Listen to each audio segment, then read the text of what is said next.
আরামবাগ, কৃষ্ণনগর, বারাসতের পর এবার উত্তরবঙ্গে প্রধানমন্ত্রী নরেন্দ্র মোদী। শনিবার উত্তরবঙ্গের শিলিগুড়িতে একাধিক প্রকল্পের শিলান্যাস সূচনার সম্ভাবনা। সরকারি অনুষ্ঠানের পর কাওয়াখালীর মাঠে জনসভা রয়েছে মোদীর। প্রধানমন্ত্রীর সভা ঘিরে কড়া নিরাপত্তা শিলিগুড়িতে। লোকসভা নির্বাচনের আগে দুদিনের অসম সফরে প্রধানমন্ত্রী নরেন্দ্র মোদী। কাজিরাঙ্গায় জাতীয় উদ্যানে গন্ডার, হাতি, হরিণের আস্তানায় মোদী। হাতির পিঠে চড়ে জাতীয় উদ্যান পরিদর্শন প্রধানমন্ত্রীর। প্রায় ঘণ্টা দুয়েক জঙ্গল সফর করেন মোদী। কাজিরাঙ্গা জাতীয় উদ্যানে SFHDJI রাত্রিবাসের সম্ভাবনা রয়েছে তার। এই প্রথম দেশের কোনো প্রধানমন্ত্রী দুর্ভেদ্য জঙ্গলে এমন অ্যাডভেঞ্চার করবেন। লোকসভা নির্বাচনে কংগ্রেসের প্রথম প্রার্থী তালিকা প্রকাশের পরেই বিজেপিকে নিশানা জয়রাম রমেশের। তার তোপ, কংগ্রেস নির্দিষ্ট পদ্ধতি অনুযায়ী প্রার্থী তালিকা প্রকাশ করে। বিজেপির মতো নয়, যেখানে একজন বা দুজন মিলে সবকিছু ঠিক করেন। গেরুয়া শিবিরে বারে বারে প্রার্থী পরিবর্তন করা হয়, যেমনটি আসানসোল, উত্তরপ্রদেশের ক্ষেত্রে হয়েছিল। কংগ্রেস প্রার্থী তালিকা বিজেপিকে চ্যালেঞ্জের মুখে ফেলবে বলেও দাবি করেন তিনি। দ্রুত আরও প্রার্থী তালিকা বের করা হবে বলেও জানান প্রবীণ কংগ্রেস नेता। अच्छा लिस्ट है, तगड़ा लिस्ट है, हमारे बड़ी वरिष्ठ नेता लड़ रहे हैं, तगड़ा लिस्ट है। और पर ये पहली सूची है, और तो और कई नाम आने वाले हैं, कई और राज्यों के नाम आने वाले हैं। एक प्रथा के अनुसार ये नाम की घोषणा हो रही है। ऐसा नहीं कि बीजेपी में आप दो लोगों ने तय कर दिया कि ये नाम होगा, आसनसोल में किसी को उम्मीदवार बना दिया और 2 दिन के बाद उसको वापस लेना पड़ा। वो उत्तर प्रदेश में किसी को खड़ा किया, 1-2 दिन बाद उनको भी वापस लेना पड़ा। हमारे यहाँ से जिले से नाम आते हैं, PCC पर उस पर विचार होता है, CEC में आता है, बातचीत होती है, विचार विमर्श होती है। तो अभी और ढेर सारे लिस्ट आने बाकी। আলোচনাতেও মিলল না সমাধান সূত্র। ওড়িশায় আপাতত একা লড়ার সিদ্ধান্ত নবীন পট্টনায়কের।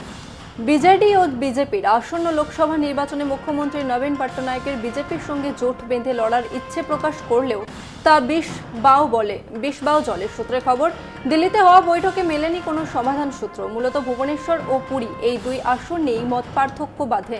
শুক্রবার ভুবনেশ্বরে ফিরে এসে বিজেপির রাজ্য সভাপতি মনমোহন সামল জানিয়েছেন, ওড়িশায় 147টি বিধানসভা আসন ও 21টি লোকসভা আসনে প্রার্থী দেবে বিজেপি।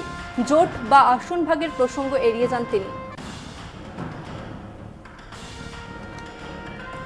দলীয় শৃঙ্খলা ভঙ্গের অভিযোগে নন্দীগ্রামের 2 বিজেপি নেতাকে সাসপেন্ড করল শীর্ষ নেতৃত্ব।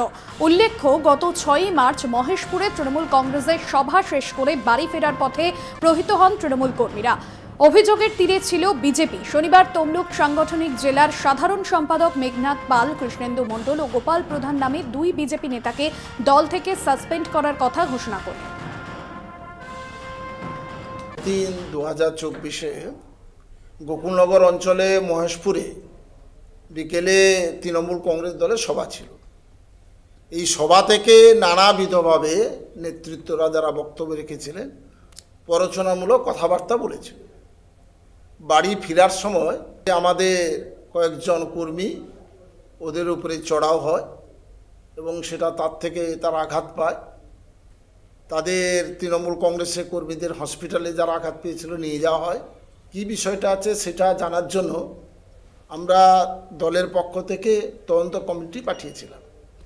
গতকাল পাঠিয়েছিলাম, তারা আজকে রিপোর্ট দিয়েছে যে আমাদের ভারতীয় জনতা পার্টির 2 জন নেতৃত্ব, কৃষ্ণেন্দু মণ্ডল ওরফে রামু এবং গোপাল প্রধান মণ্ডল কমিটির সদস্য, এরা ঘটনার সঙ্গে যুক্ত। আমরা আজকে ব্লক কমিটি বসেছি নন্দীগ্রাম 1-এ, বসে আমরা সিদ্ধান্ত নিয়েছি এই কর্মের জন্য তাদের দল থেকে আমরা সাসপেন্ড করেছি অনির্দিষ্ট সময়ের জন্য। সিবিআই হেফাজতে শেখ শাহজাহান বদলে গিয়েছে ঠাটবাট। শুক্রবার ফের জোকা ESIতে স্বাস্থ্য পরীক্ষার জন্য নিয়ে যাওয়া হয় সন্দেশখালীর বাদশাকে। অন্যদিকে সন্দেশখালীতে শাহজাহানের আকঞ্জিপাড়ার বাড়িতে তল্লাশি চালায় সিবিআই। সরবেরিয়ায় গ্রামবাসীদের বয়ান রেকর্ড, চায়ের দোকানে বসে জিজ্ঞাসাবাদের মধ্যেই আটক 1। ইডির ওপর হামলার অভিযোগে আটক শাহজাহানের বাড়ির সামনে জমায়েতের মধ্যে ওই ব্যক্তির থাকার অভিযোগ।